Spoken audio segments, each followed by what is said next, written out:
What's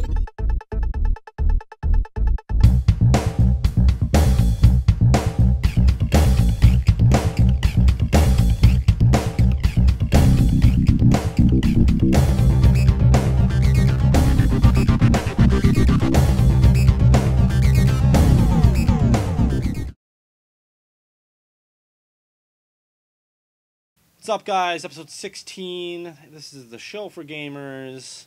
We review the games and tell you if it's worth $60.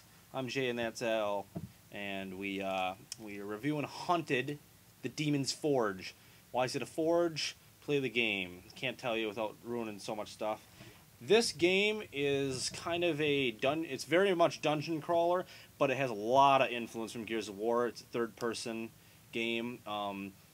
You play as either Alara or Kordek. If you're playing as Kordek, I don't think the Gears part really shows. I mean, you can take cover and stuff, but he's kind of designed to be this berserker character, move forward with his mace or axe or whatever, and beat the crap out of the enemies.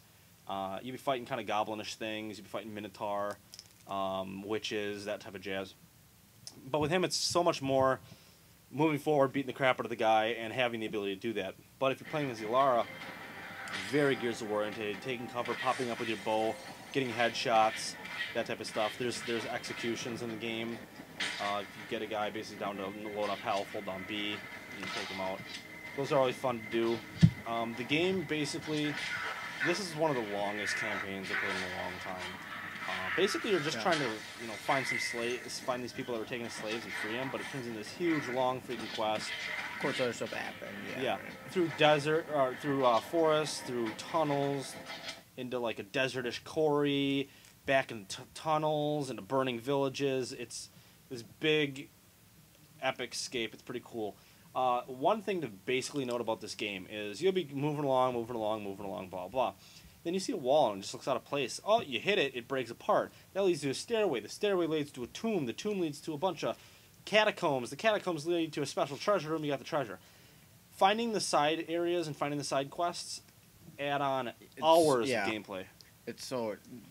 If you don't do that, I don't know, it feels like you're not going to get the whole game, really. No, and... there's so much to find and do in those areas. One of the things you can find is dead bodies, and due to the stone you get, you can listen to the souls from the dead bodies. Those elaborate on the story, elaborate on what's going on, or help you find these side quests. And what's cool is 3 of the major side quests tie in with a treasure room right before the end of the game. And trust me, you want to do that because those weapons you get out of that treasure room are freaking sweet. They're worth it, yeah. Now, this is meant to be played as 2-player. One person is Kordek, one person is Alara. And you can tell that by the way the puzzles are all set up, the way the combat's set up.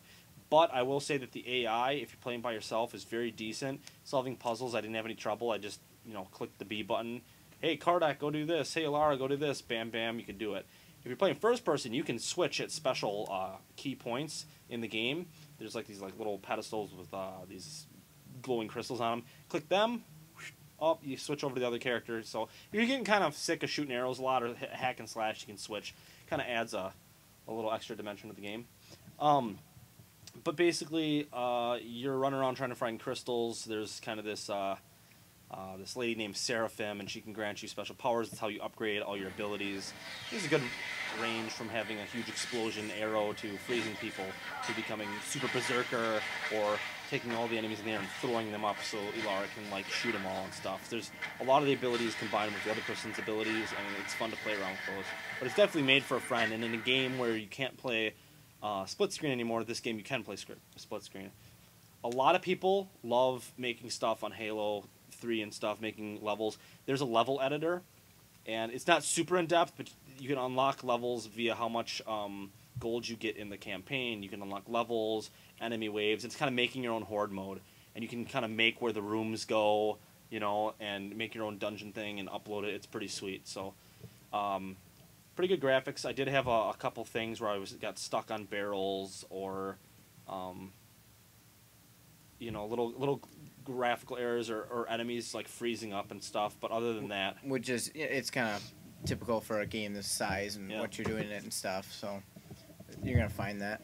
But if you want a cool dungeon crawler, I think it's way better than Daggerdale, obviously. But this is a full game.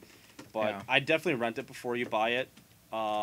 The game's long, but I mean, once you're done, it's kind of like level editor or play it with a friend, and then there's nothing left to it. So, 7 out of 10 for Hunted. Next week is Red Faction Armageddon. And then, he's back. The king has returned. Duke Nukem Forever. Alrighty. But anyway, as always, you know, Cloak Dagger Films. Cloak Dagger Films, all one word. Go to that. Watch our weekly videos. They're funny. They're good stuff. King of the Eels is the next episode. Please enjoy that one. And behind TSFG, underneath us right now, is all the stuff we want you to go subscribe to and check out. Do that. Booyah, behind the scenes coming up after this. Watch it.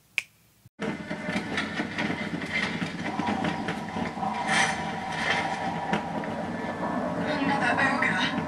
We are not going to fight it. Come, Cadec. We'll have to fight it eventually. May as well do it while we have the element of surprise on our side.